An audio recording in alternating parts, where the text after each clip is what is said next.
Assalamualaikum warahmatullahi wabarakatuh.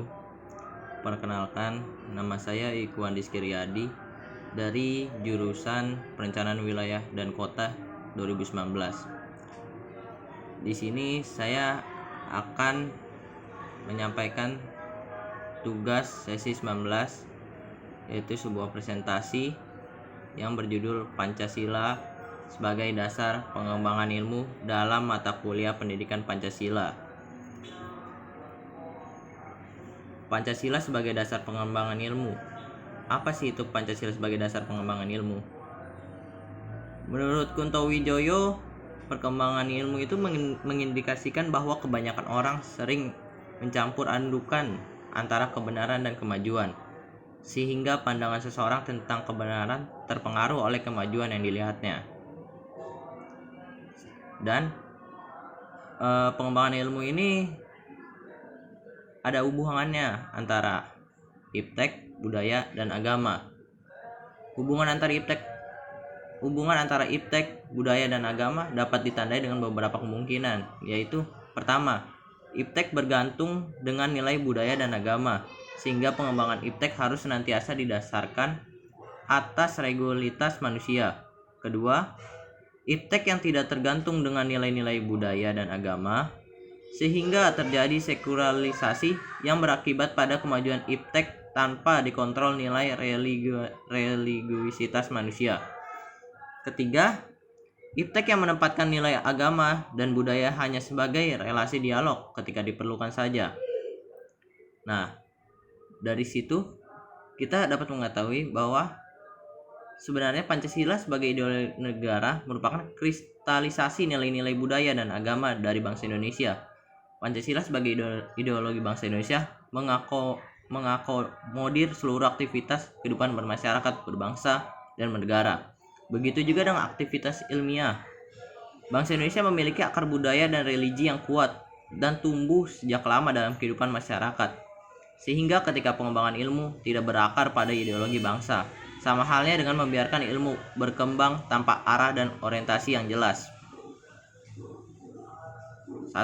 Eksistensi ilmu pengetahuan dan prinsip-prinsip berpikir ilmiah. 1. Eksistensi ilmu pengetahuan. Kelahirannya ilmu pengetahuan atau sains menandai lahirnya peradaban modern yang serba struktur, terukur, measurable. Perkembangan tersebut kemudian diikuti dengan kecenderungan memposisikan ilmu pengetahuan secara parsial antara hakikat, proses, dan nilai guna, yaitu ontologi, epistemologi, dan aksiologi.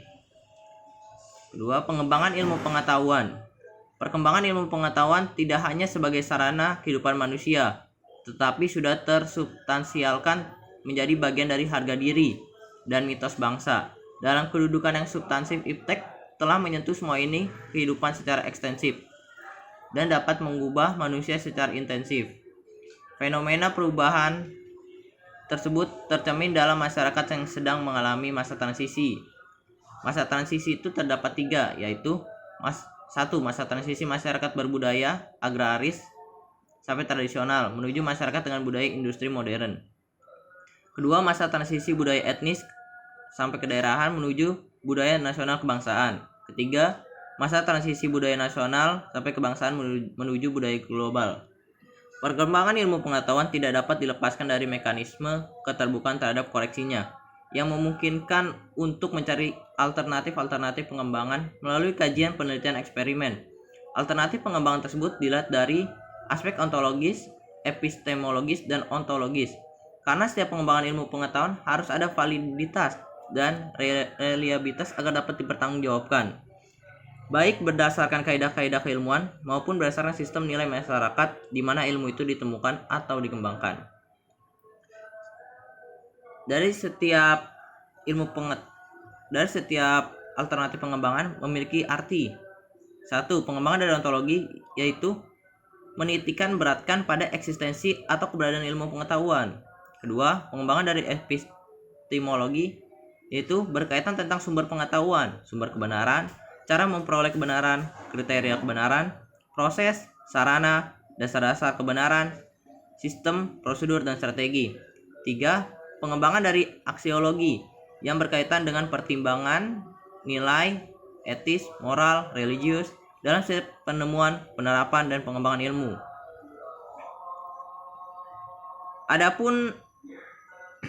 Adapun beberapa prinsip cara berpikir secara ilmiah. 1. A. Berpikir secara objektif, yaitu dengan cara memandang masalah apa adanya terlepas dari faktor-faktor subjektif, misalnya faktor perasaan, keinginan, emosi, atau keyakinan.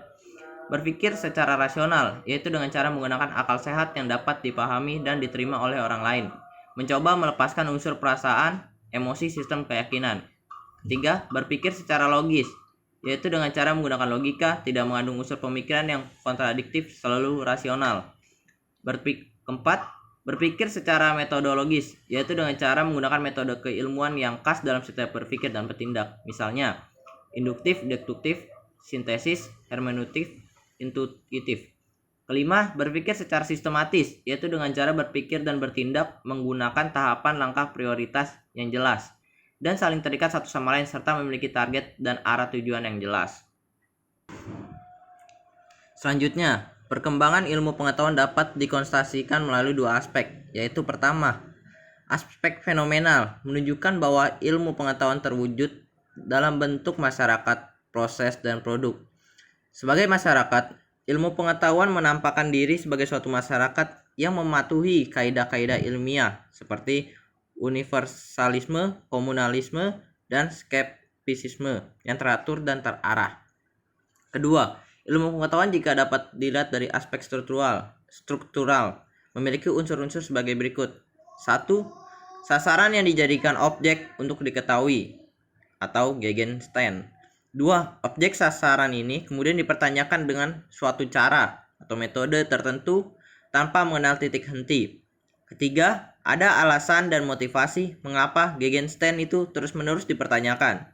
Keempat, jawaban-jawaban yang diperoleh kemudian disusun dalam suatu kesatuan sistem. Pada akhirnya, ilmu pengetahuan dan teknologi telah mempunyai kedudukan substansif dalam kehidupan manusia. Dalam kedudukan substansif, ilmu pengetahuan dan teknologi telah menjangkau kehidupan manusia dalam semua lini yang dapat merubah kebudayaan manusia. Selanjutnya, Pancasila sebagai paradigma pengembangan ilmu. Konsep Pancasila sebagai dasar pengembangan ilmu yaitu Pancasila sebagai dasar nilai pengembangan ilmu dapat mengacu kepada beberapa jenis pemahaman, yaitu pertama, setiap ilmu pengetahuan dan teknologi iptek yang dikembangkan di Indonesia tidak bertentangan dengan nilai-nilai yang terkandung dalam Pancasila. Kedua, setiap iptek yang dikembangkan di Indonesia harus menyertakan nilai-nilai Pancasila sebagai faktor internal pengembangan iptek itu sendiri. Ketiga, nilai-nilai Pancasila berperan sebagai rambu normatif bagi pengembangan iptek di Indonesia. Artinya, mampu mengendalikan iptek agar tidak keluar dari cara berpikir dan cara bertindak bangsa Indonesia. Keempat, setiap pengembangan iptek harus berakar dari budaya dan ideologi bangsa Indonesia sendiri atau yang lebih dikenal dengan istilah indigenisasi ilmu atau mempribumikan ilmu. Keempat, pengertian Pancasila sebagai dasar pengembangan ilmu tersebut mengandung konsekuensi yang berbeda-beda, yaitu konsekuensi poin pertama, bermakna bahwa iptek tidak boleh bertentangan dengan nilai-nilai yang terkandung dalam Pancasila. Poin tersebut mengandung asumsi bahwa iptek berkembang secara otonom. Kemudian dalam perjalanannya dilakukan adaptasi dengan nilai-nilai Pancasila. Konsekuensi poin kedua, bermakna bahwa setiap iptek yang dikembangkan di Indonesia harus menyertakan nilai-nilai Pancasila sebagai faktor internal yang mengandaikan bahwa sejak awal pengembangan iptek sudah harus melibatkan nilai-nilai Pancasila. Akan tetapi, keterlibatan nilai-nilai Pancasila ini ada yang dalam posisi tarik ulur. Artinya, ilmuwan dapat mempertimbangkan sebatas yang mereka anggap layak untuk dilibatkan. Konsekuensi poin ketiga, bermakna bahwa nilai-nilai Pancasila berperan sebagai rambu normatif bagi pengembangan iptek, mengasumsikan bahwa ada aturan main yang harus disepakati oleh para ilmuwan sebelum ilmu itu dikembangkan. Akan tetapi tidak ada jaminan bahwa aturan tersebut akan terus ditaati dalam perjalanan pengembangan iptek itu sendiri. Sebab ketika iptek terus berkembang, peraturan harus terus mengawal dan membayangi agar tidak terjadi kesenjangan. Konsekuensi poin keempat, bermakna bahwa pengembangan iptek itu harus berakar dari budaya dan ideologi bangsa Indonesia.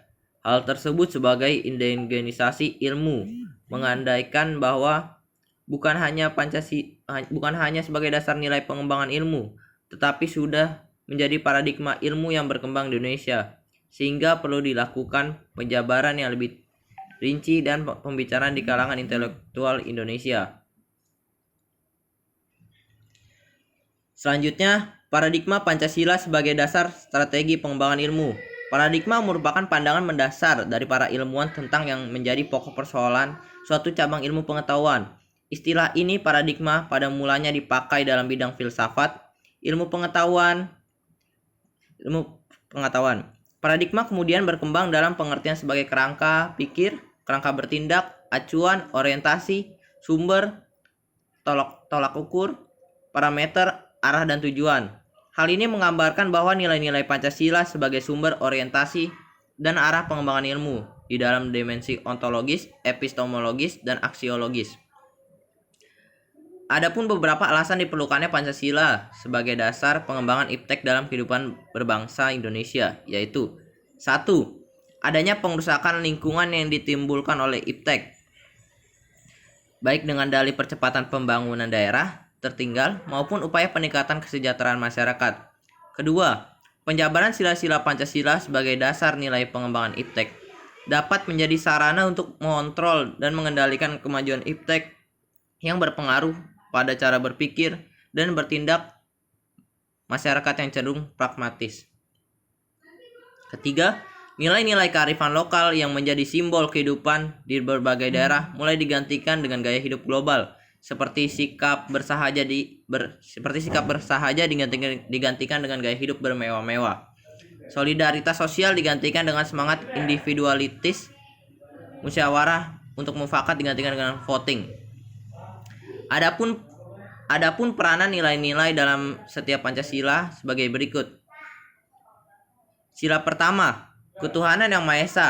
Ini melengkapi ilmu pengetahuan dengan menyeimbangkan antara rasional dan irasional, antara rasa dan akal. Sila kedua, kemanusiaan yang adil dan beradab. Sila ini memberi arah dan mengendalikan ilmu pengetahuan sesuai fungsinya, yaitu kemanusiaan, tidak hanya untuk kelompok atau lapisan tertentu. Sila ketiga, persatuan Indonesia. Sila ini mengimplementasikan universalisme dalam sila-sila yang lain, sehingga suprasistem tidak mengabaikan sistem dan subsistem. Solidaritas dalam subsistem sangat penting untuk kelangsungan keseluruhan individualitas,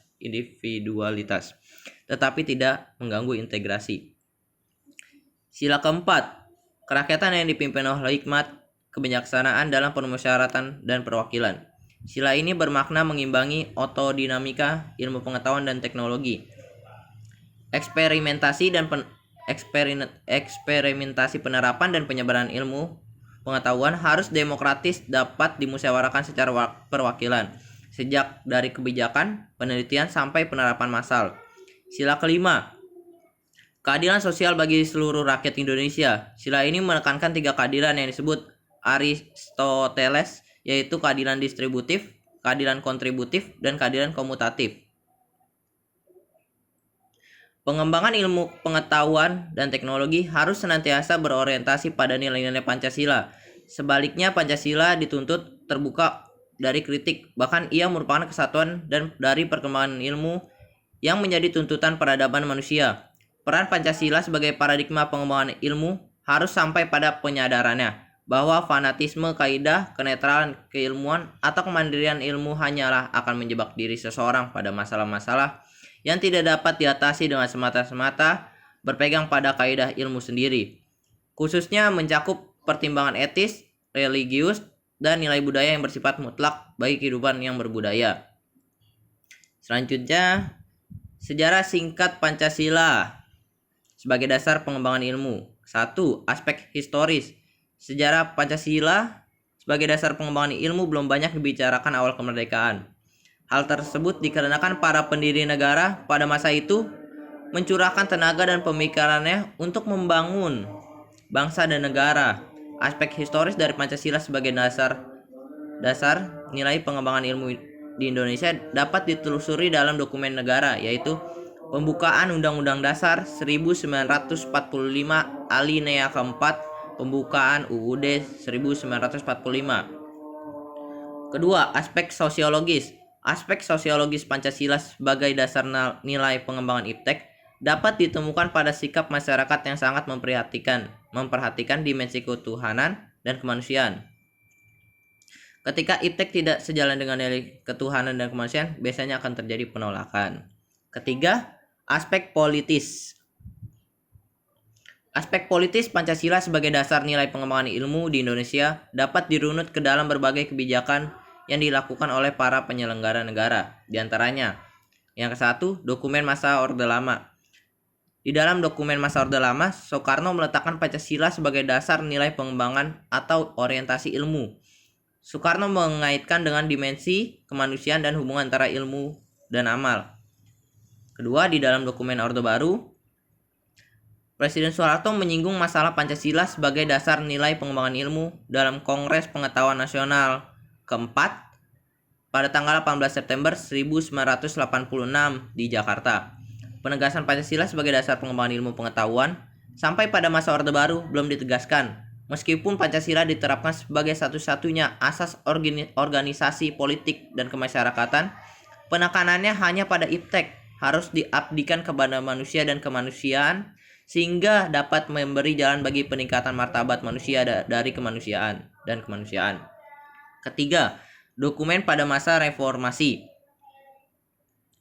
Kala itu Habibie dalam pidato 1 Juni 2011 menegaskan bahwa penjabaran Pancasila sebagai dasar nilai dalam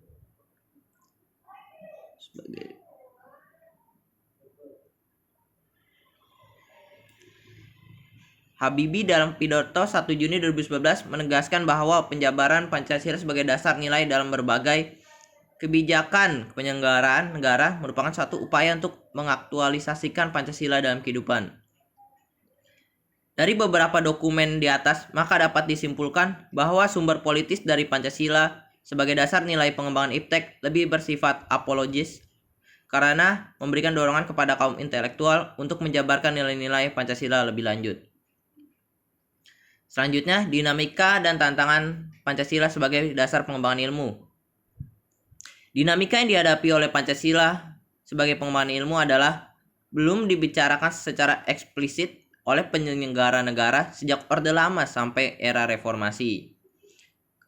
Kemudian ada beberapa bentuk tantangan terhadap Pancasila sebagai dasar pengembangan iptek di Indonesia, yaitu yang satu, kapitalisme yang sebagai penguasa perekonomian dunia termasuk Indonesia.